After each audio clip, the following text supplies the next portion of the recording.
सलाम अलैकुम। कैसे हो मेरे प्यारे दोस्तों।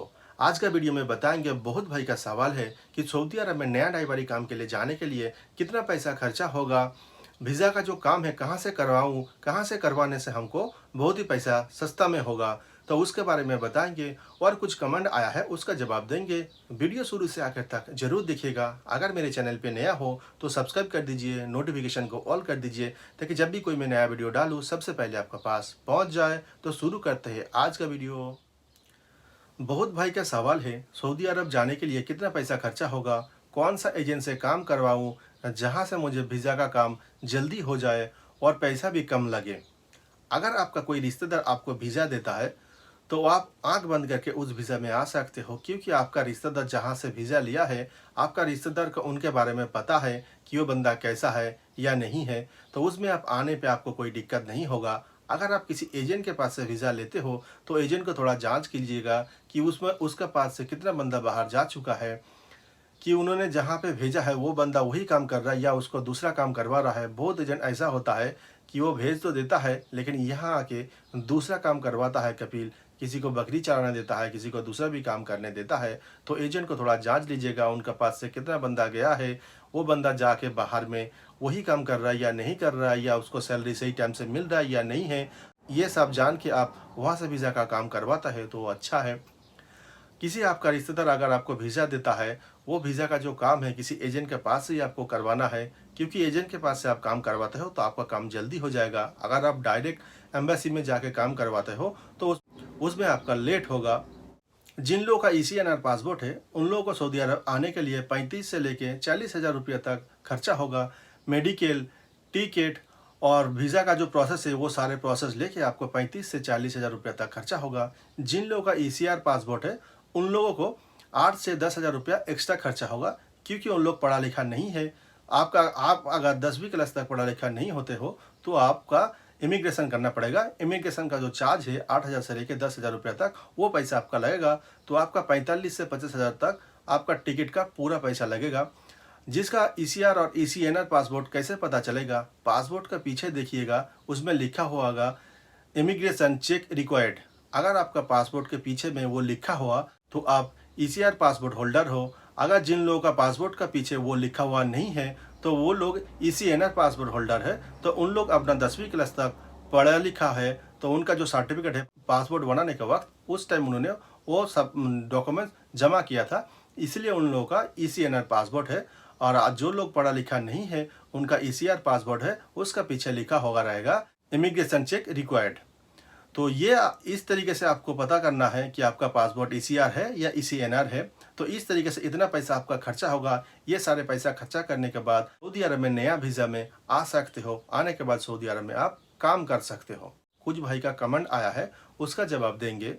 एक भाई का सवाल है कि मैं सऊदी अरब में नया काम के लिए जाना चाहता हूँ, वहाँ जाने के बाद मुझे क्या क्या काम करना पड़ेगा और कितना सैलरी देगा। देखिए भाई, सऊदी अरब में जो भी कोई भाई ड्राइवरी काम के लिए आएगा, आपको यहाँ पे आके ड्राइवरी का काम करना है। ड्राइवरी का काम क्या होता है कि बच्चे को मदरसा में दे आना है और ले आना है, और मैडम लोगों को मार्केट में ले जाना है और ले आना है। यही सारे काम होता है ड्राइवरी काम के लिए। और किसी किसी का भी काम ऐसा होता है कि उनका कुछ पेड़ पौधे लगा हुआ है, उसमें पानी डालना होता है, थोड़ा सा साफ सफाई करना होता है, या ऐसा ही काम होता है और ज़्यादा काम नहीं होता है। बहुत बंदा का ऐसा नहीं काम करना पड़ता है, सिर्फ उनका गाड़ी चलाना पड़ता है और काम नहीं करना पड़ता है। जिन लोगों का कम काम होता है तो उनको थोड़ा बहुत काम कर लेना पड़ता है। जैसा आपका पेड़ में थोड़ा सा पानी डाल लेना है, ऐसा ही काम करना है और ज़्यादा नहीं करना है कुछ भी। नया आने पे आपको 1200 से लेकर 1300 रियाल तक सैलरी मिलेगा और 200 से लेकर 300 रियाल तक आपको खाने का मिलेगा। और एक भाई का सवाल है कि सऊदी अरब में जाने के बाद ड्राइविंग लाइसेंस बनाने के लिए क्या मुझे एग्ज़ाम देना पड़ेगा। हाँ भाई, यहाँ पे आने के बाद आपको ड्राइविंग लाइसेंस के लिए एग्ज़ाम देना पड़ेगा। सबसे पहले आपका मेडिकल होगा। मेडिकल रिपोर्ट ले जाके आपका जो कपिल है ले जाके दल्ला में ले जाएगा, वहाँ ले जाके आपको अपॉइंटमेंट लेगा। अपॉइंटमेंट लेने के बाद आपको 5 दिन क्लास करना पड़ेगा। 5 दिन क्लास में आपको समझाएगा कैसे जाना है, कैसे इशारा है, ये सब समझाएगा। उसके बाद आपको गाड़ी का ट्रेनिंग लेगा, गाड़ी कैसे चला पाओगे वहाँ पे गाड़ी का ट्रेनिंग होगा। गाड़ी में अगर गाड़ी चला पाते हो, उसके बाद आपका कंप्यूटर में सवाल पूछेगा 20 सवाल का, आपको 18 सवाल का जवाब देना है। तो अगर वो सवाल के आप जवाब दे पाते हो तो आपका ड्राइविंग लाइसेंस बन जाएगा। यहाँ पे आगे अगर कंप्यूटर में सवाल आप नहीं दे पाते हो, अगर आप गाड़ी चला पाते हो, तो बाकी का जो काम है आपका कपिल कर लेगा, आपका कपिल लाइसेंस बना देगा, उसमें कोई दिक्कत नहीं है। अगला कमेंट है, एक भाई का सवाल है कि मैं सऊदी अरब में नया ड्राइवर आया हूँ, तो मुझे रास्ते के बारे में नहीं पता है, तो मैं कैसे गाड़ी चला के ले जाऊँ। भाई अगर आप सऊदी अरब में नया आते हो तो शुरुआत में आपको गाड़ी कोई नहीं देगा।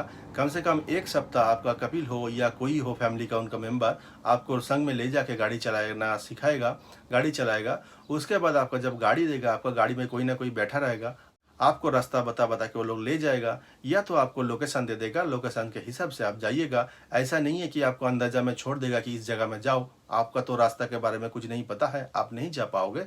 कोई ना कोई आपका गाड़ी में रहेगा, कम से कम 1-2 सप्ताह आपको दिक्कत होगा। उसके बाद धीरे धीरे आप रास्ता भी जान जाओगे, सब कुछ सीख भी जाओगे, कोई दिक्कत नहीं है। आप आसानी के साथ सऊदी अरब में आकर गाड़ी चला सकते हो।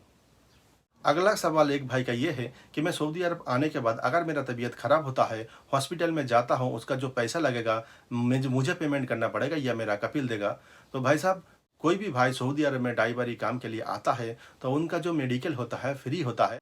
अगर आपका तबीयत ख़राब होता है, किसी हॉस्पिटल में जाओगे, आपको फ्री इलाज होगा, जो दवाई देगा उसका भी पैसा नहीं लगेगा, आपका भी नहीं पैसा लगेगा, आपका कपिल का भी पैसा नहीं लगेगा, आपको फ्री इलाज किया जाएगा। तो इसमें कोई डरने का बात नहीं है। अगला सवाल एक भाई का है कि मैं सऊदी अरब में आया हूँ 1 साल, 1 साल आने के बाद अगर मुझे कुछ ज़रूरी काम पड़ गया, मैं छुट्टी में इंडिया जाना चाहता हूँ, क्या मुझे कपिल छुट्टी में भेज सकता है 1 साल के बाद? भाई साहब, अगर आप सऊदी अरब में आते हो, आने के बाद आप कैसे हो, आपका कपिल को पता चलता है कि आप बंदा अच्छे हो या नहीं हो। 1 साल जब आप उसके पास रहते हो, उनको एक विश्वास हो जाता है। अगर आपके ऊपर विश्वास होता है कि आप अच्छा हो, तो आपको 1 साल के बाद छुट्टी में भेज सकता है। बहुत ही बंदा ऐसा है, सोचता है कि घर जाने के बाद ये लोग नहीं आएगा, तो छुट्टी में नहीं भेजता है। आपके ऊपर अब विश्वास अगर हो जाता है उनका, तो आपको 1 साल में छुट्टी में भेज सकता है। जैसे मेरे बारे में बताता हूँ, मैं जब नया में आया था तो 14 महीने के बाद मैं घर गया था, मुझे छुट्टी में भेजा था रिटर्न टिकट करवा के, तो मैं 1.5 महीने के बाद फिर आ गया हूँ। आप आने के बाद एक विश्वास हो जाता है कि बंदा कैसा है, उसी हिसाब के हो सकता है आपको छुट्टी दे सकता है 1 साल के बाद।